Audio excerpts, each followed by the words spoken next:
প্রধান উপদেষ্টা আপনি কিন্তু মৃত মোস্তাককে দেখেছেন, জীবিত মোস্তাককে দেখেননি। এনসিপি হচ্ছে সেই শিশু চিলড্রেন পার্টি, স্বাধীনতার পক্ষে এখনো নাই, এখনো ইনিয়ে বিনিয়ে বলে যুদ্ধ ঠিক ছিল না।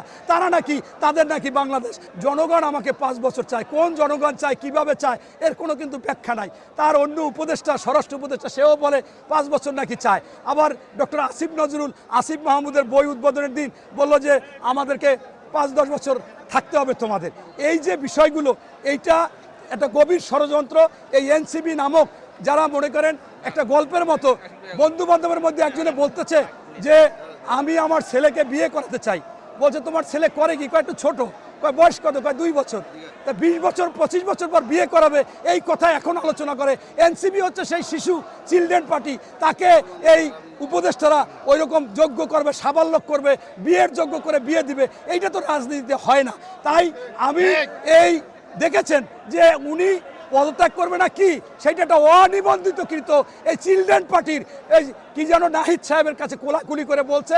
আর তারা এইটাকে গুজব ছড়াই দিছে, সব জায়গায় ছড়াই দিছে, ছড়াই দিয়া দেখে যে কি অবস্থা দেশের।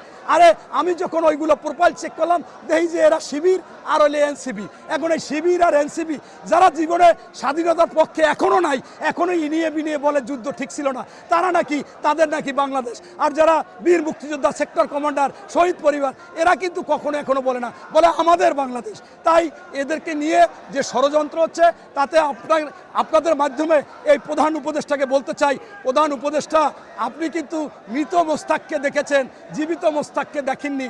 এই আপনার এই এনসিবির মধ্যে সকলে দুর্নীতিবাজ অনেক কিছু করতেছে।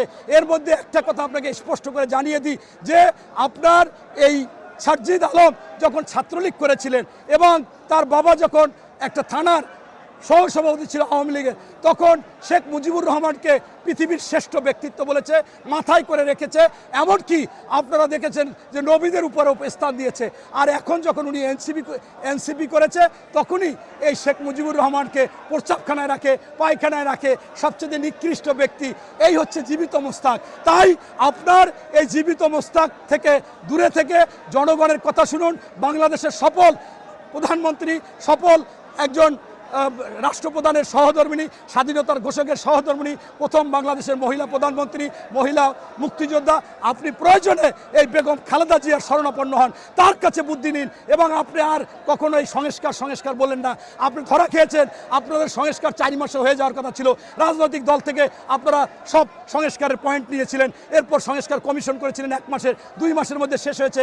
রেজওয়ানা এবং ডক্টর আসিফ নজরুল বলেছিল 7 থেকে 15 দিন রাজনৈতিক দলের সাথে আলাপ করে প্রজ্ঞাপন জারি করব। তাই 4 মাস সময় লাগে।